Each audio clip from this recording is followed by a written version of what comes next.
Labą dieną. Smagu matyti taip gausiai susirinkusius į šiandienos renginį. Noriu Jums pristatyti mūsų lektorę, kurią matyt pažįstate, jeigu taip gausiai susirinkote. Tai yra Claire Bishop, kuri yra New Yorko miesto universiteto meno istorijos profesorė ir turbūt daugeliui mums žinomų knygų Instaliacijos menas, kritinė istorija, Dirbtiniai pragarai, Dalyvaujamasis menas ir žiūroviškumo politika autorė.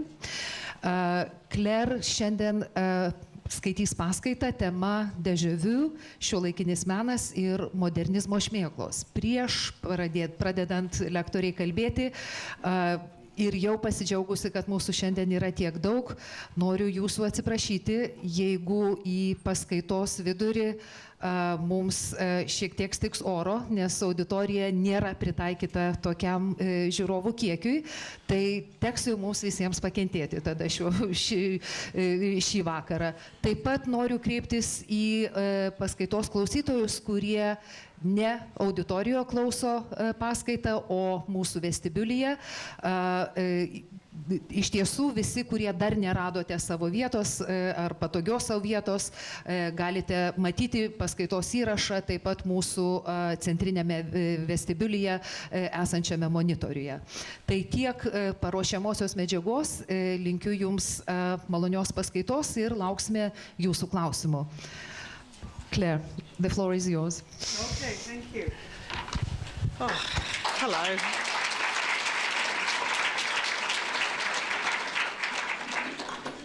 Hi, this is an insanely big audience. God, okay, thank you for inviting me here.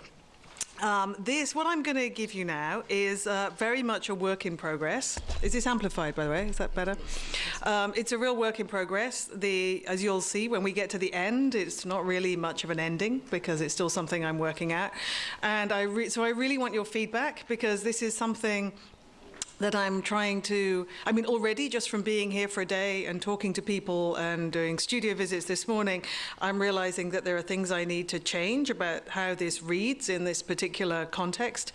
But this is, it's an argument that I would like to make work in a number of different places around the world, not just from where I currently work in New York. As you'll see, it deals not just not just with the sort of East and Western European relationship to modernism, but there's also a Latin American story that I've got to try and work on and bring out as well. But anyway, enough of the prelude. Well, the images, you'll see. I'm trying to do something with the images, so I also want your feedback on whether that's working or not. One of the problems with the kind of work that I'm describing is that I think there aren't any really great examples of it. Yeah, there's no Gerhard Richter or Louise Bourgeois of this genre. So my way of dealing with it is to have a continually scrolling PowerPoint of images, and you'll see they'll be going through in certain cycles. So the déjà vu, I think, will, I hope, become clear. But I'm just going to set this off now, and that's going to just run continually in the background, and I hope it lasts as long as my talk, which is probably just under an hour. Okay, so let's go. So every art magazine that I've opened of late seems to feature an artist whose work addresses it's not going, is it? Let's go. Okay. Addresses failed utopias. An artist who is fascinated by modern movements and collectives. An artist who's committed to the reenactment of historic high modernist principles, or who is drawn to forgotten modernist constructions that have crumbled over time. These are all phrases that I took from Frieze magazine of the last year. And every other press release that I picked up in a gallery seems to announce work based on that of a modernist precursor, a sculpture that alludes to the political dimension of early modernist display, a painting that evokes the modernist architecture of Mies van der Rohe, or an installation that offers a critical meditation on social utopianism. This trope, which might be called the failure of modernism trope, but which I'm going to call retromodernism, is based on one of the most ubiquitous hallmarks of art since the 1980s, the strategy of repurposing or reformatting. In other words, taking a pre-existing cultural artifact and representing it in another format. Of course, a reuse of prior works has been a trope throughout history, from spolia to citation to the ready-made to anthropophagia to any number of variations on postmodernism. But I'd like to argue for the historical specificity of this strategy in recent art. So since the 1990s, reformatting, or because I'm going to deal with this as a strategy that's sort of separate to retromodernism, because we see this being this strategy of reformatting coming out in a lot of contemporary dance, in theatre, in poetry, and so on. But the retromodernism is something that I think is very specific to visual art at the moment. So reformatting often bears a conspicuously retrospective and curatorial character, bolstered by archival forms of display and a preference for analog media, slide projections, 8mm or 16mm film. The result is a displacement of the object into an extended network of image, text, video, and environment. But more frequently, however, we find retromodernism taking the form of paintings, sculptures, and photographs, as you're going to see in the PowerPoint accompanying this lecture. A further characteristic of retromodernism, which is what I think makes it different from, say, postmodernism of the 80s, is that it's always accompanied by a respectful invocation of the proper name. Precursors are not criticized or parodied, nor are they discreetly incorporated and sublated into a new form. Instead, the authorial identity of the cited object remains integral. The retromodernist work of art draws its strength from the older referent and the power of its reputational field. So the current cycle that we're going through at the moment are contemporary works that all deal with Corbusier in one way or another. So Corbusier is always the sort of the potent referent that's on which the work is based. So appropriation art might be the closest precedent for retromodernism, but I think the parallel only goes so far. Also, I think, not least because I think appropriation art is very specific to New York in the 1980s. During this decade, Sherry Levine's photographic appropriations of modern masters put forward claims about our experience of art through mechanical reproduction. Levine rephotographed existing photographs by modern masters in order to question the possibilities of authorship and originality, and I think implicitly the status of gender. Sturtevant, who died last month, the grande dame of repetition since the 1960s, primarily remade works by her immediate contemporaries rather than historical precursors. So throughout the 60s, she was making works by Warhol, Oldenburg, Yvonne Rainer, and so on. And another, I think, distinctive feature about Sturtevant is that the difference between the original and her version is always infra-thin. The size, dimensions, and materials of her work all adhere as closely as possible to her sources. By contrast, contemporary artists tend to insist upon a translation across media, from sculpture to installation, from architecture to photography, from choreography to film, from a pavilion to an archive, from essay to light display, from earthwork to a sound piece, from a book or a film to a performance, and so on. But the comparison to appropriation art in the 80s is nevertheless useful to the extent that it invites us to contend and compare this work with theories of cultural postmodernism, from which I would also want to distance and differentiate retromodernism. In both its critical and celebratory forms, postmodernist theory sought to account for works of art and architecture that quoted from all previous historical periods, but in a way that emptied these forms of meaning and connotations. So if we take, for example, two of the leading theorists of postmodernism, for Jean Baudrillard, a society of mass media consumerism and hypercapitalism led to a deluge of simulacra no longer anchored in meaning or reality. For Fredric Jameson, postmodern culture is ultimately presentist, incapable of anything more than a nostalgic or romanticized relation to the past. So it's tempting to imagine that today's visual artists, by making work that's so explicitly retrospective in orientation, are acting in response to having read these authors' writings, which were so widely circulated at art schools during the 80s and 90s. Counter to these theories of artistic and architectural postmodernism by people like Jameson and Baudrillard, retromodernism doesn't arbitrarily cite cultural precedents, but it refers back to a very specific period of modernism and without any apparent irony. So, for example, in Western Europe, there's a sizable body of work that invokes European modernism of the 20s and 30s. Think of Simon Starling, Ian Keir, Ryan Gander, Daria Martin, Pia Ronica, Falca Pisano, and many others.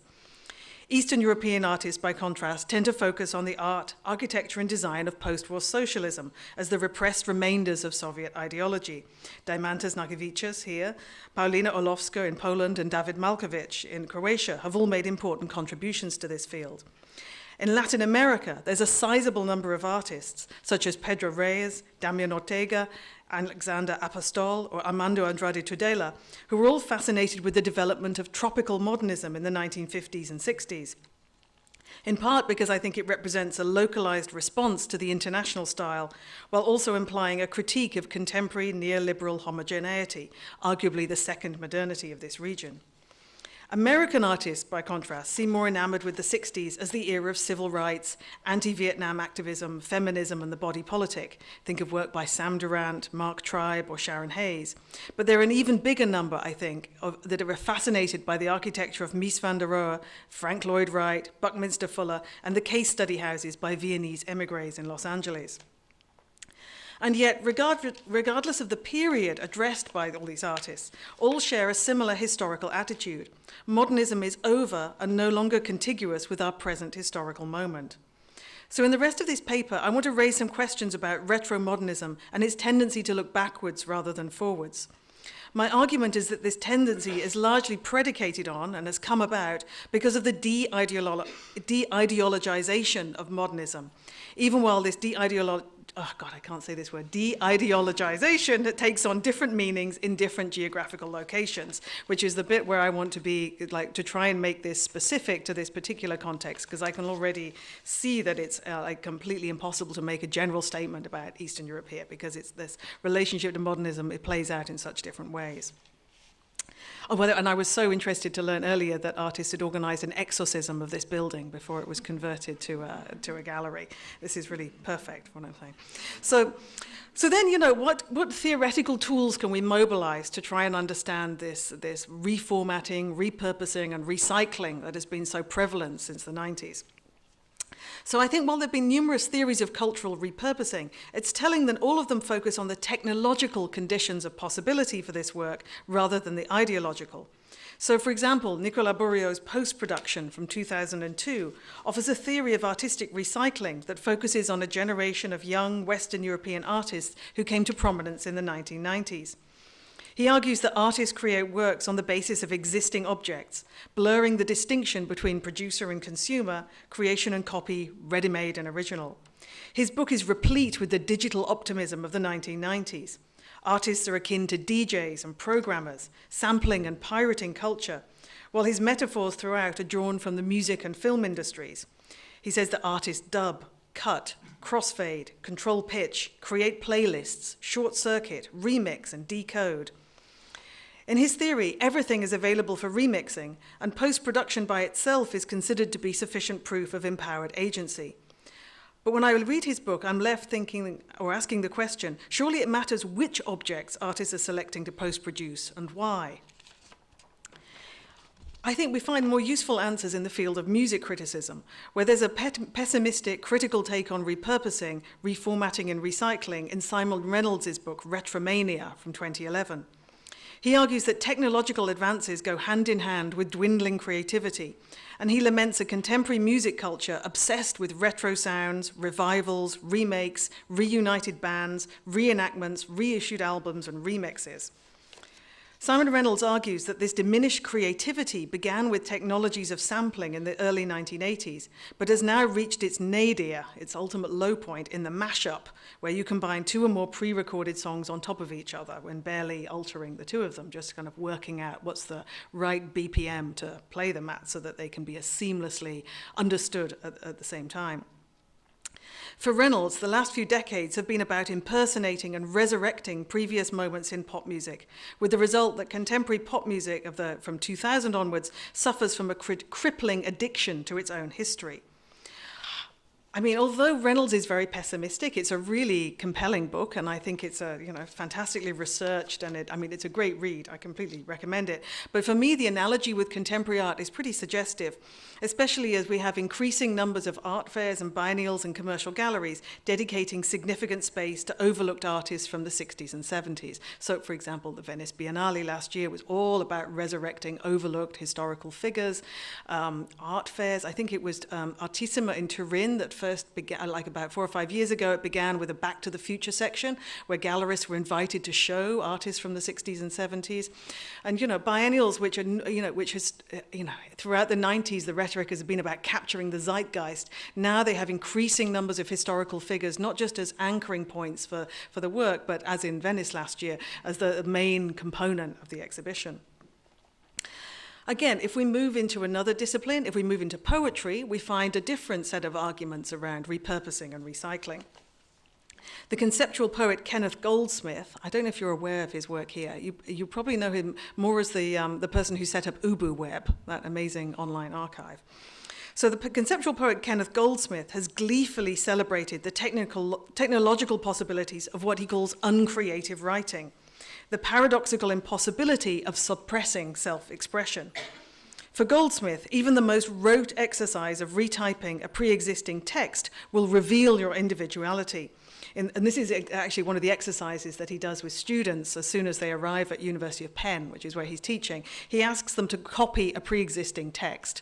And the discussion in the seminar that follows on from this exercise is all about, the choice of font, the choice of, the size of font, the color of font, the choice of paper, the layout, the selection of text, and so on. His point is that there's no, you can't help but show your individuality, even when you're doing the most limited form of repetition.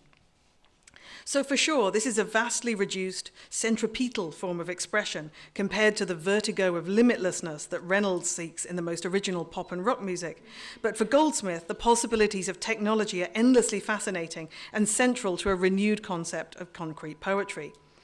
But what becomes acutely apparent in Goldsmith's poetry, which involves the laborious transcription of radio traffic reports or weather reports or reports of disasters, is the importance of selection. As such, his work foregrounds the fundamentally curatorial logic that underpins repurposing. Boris Groys has argued that prior to Duchamp, artists used to be concerned with creation and curators with selection, but the ready-made has put an end to this era. He writes, art today is defined by an identity between creation and selection. The creative act has become the act of selection.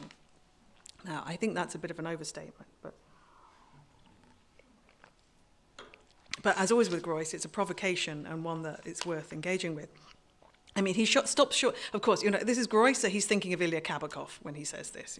Everything is done in relationship to installation art.